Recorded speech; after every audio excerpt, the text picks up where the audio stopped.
All right, last but not least, we got Jam Man. The man of jam. Introduce this guy.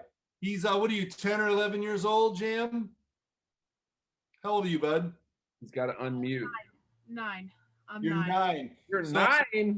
just Yeah. so you guys know, let me introduce you, Jam. Just so you guys know, this is his second panel today. He emailed me a month ago and said he was press and that he writes about metalheads and musicians and asked if he could be with Randy. And I was like, wait, what? I have a 10-year-old. He doesn't write shit. So I had to go investigate, and he does. And this kid's awesome. And he is here as press to cover this event and to ask Randy a question. So go ahead, Jam Man. Don't write mean things about me. I just want to say this one thing. Thank you for letting me do this very much. I appreciate it. And let's get it on, right? Yeah. I have to know, when you went back to Czech Republic, what were you thinking? Do you say your goodbyes and get everything in order in case you did not come back because of the accident on the stage? Yeah, like when I went back to Yeah. go to trial. Yeah, for trial.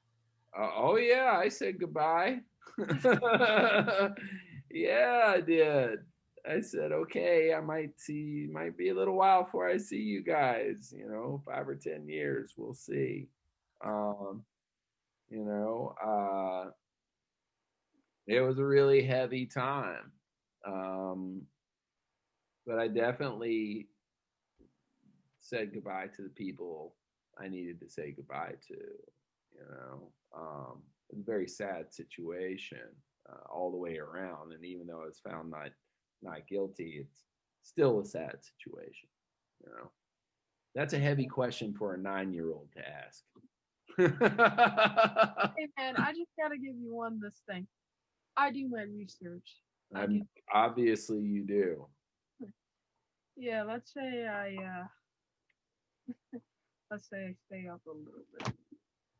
All right, how have you been handling COVID and the lockdown? I know for a musician, it must be hard mentally, not knowing when you can work again and knowing to get back to touring and getting back on the road and having just singing, having a good time. Well, for me, I'll be honest, because you brought up prison, right? This is like a vacation compared to being in prison. So like when people are like, I feel like I'm in prison. And I'm like, no, you don't, dude. You don't know what you're talking about. Prison sucks. So like, but really for me, dude, like I gotta be honest. My band has a large fan base, right? And I'm not a bazillionaire or anything, but I save my money. So um, I'm not really tripping on financials, you know. What I think about more during this time is all the people in the younger bands and the people who work at the independent venues and the small promoters and the crew guys. Like, I've done a few charity things for different organizations that raise money for different road crews. um, I had friends who were in Europe getting ready to start their tour in smaller bands, and they had already printed all their merchandise over in Europe with the dates on it and so forth. And then this happened, and our President Trump said, "You got to come home in 48 hours, or you're not going to be able to come home." And so I had friends who had to spend $4,000 a piece on a one-way airline ticket from Germany back to the States, not first class, just a regular economy airline ticket. So that, yeah, 4,000 a piece. I'm in the wrong world. Yeah. So that really put a hurting on these people, you know? And I think about the younger bands who just have a record, their first record's coming out. You know what I mean? And they're all excited and getting ready to go on tour on their first record, and all that's taken away. And so for me, all those people are going through things far more difficult than I'm going through. You know what I mean? Because I'm going to be all right. Lamb of God's going to tour again. We're going to be straight, and I can do other things in the meantime to support myself. The younger bands and all the people that work in the venues and all the small business owners and people who work in restaurants, you know, I come from the restaurant world, all those people, everybody's having a real tough go of it, you know? So for me, it hasn't been that hard coping, not being on tour. I'm ready to do it, don't get me wrong, but it hasn't been that hard.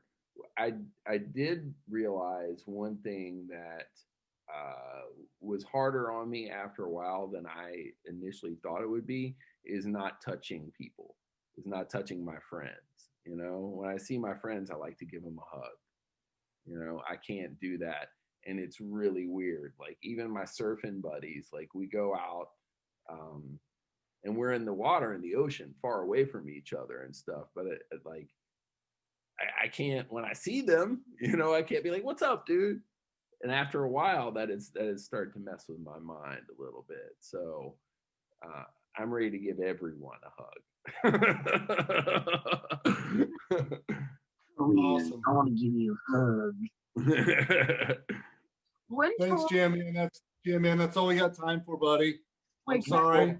One more. Hey, one more. We're a half hour over. I go one more. Good press guy. He's pushing. I know.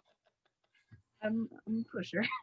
When touring starts again, I don't think the stadiums and the arenas are going to be as used to when they were playing back. Like they're not going to be the same because of what happened and everybody being apart. Are you willing to scale back and play small venues?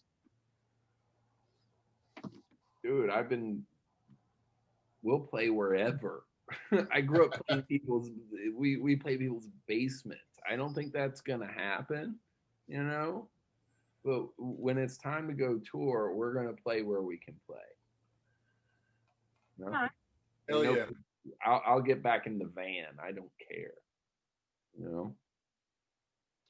That's fucking metal. I love it. Thank you, Jam Man.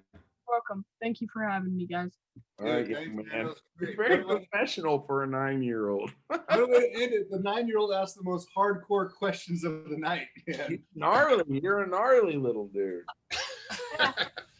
Awesome. Well, guys, we ran over. I knew we would, but I appreciate you staying longer to answer everyone's questions, Randy, and hear the stories. It was fucking incredible. I had a great time. I hope you guys all had a great time. And please, please get this out there on social media and tag us and Randy and spread the word that we're coming to get metal still there, and we're coming together and we're meeting and we're family, and we're doing things like this because it's special, and it does, like Randy was saying, it helps support a lot more people than you know. So thank you guys very much from the bottom of my heart, me, Morgan Rose, the whole staff at Headbangers. And Randy, do you have any closing words you'd like to say? Dude, we'll see you on the road soon, man. Hang in there, everyone. Randy, I'm sorry to interrupt you, but I was just want to ask if you want to be on my show by any chance, if you want to do a full interview. Sure. Talk to my publicist, Chris, over there. All right. Talk to me, bud. I'll talk. Right on. Thank you, guys. Thank you so much. Have a good night.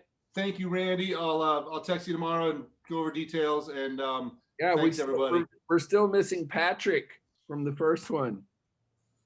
So we are. So just sign what Patrick wanted there and just stuff it in with the others, and we'll get a hold of Patrick and we'll send him the screenshot and stuff. All right, dude. Make sure he gets it. Thank you. All right. Nice to meet you guys. Everybody take care, man. Thanks, guys. Thanks, everybody. Thank you. Bye, guys. Thank you. Bye. Peace. Bye, Randy. Thanks, guys.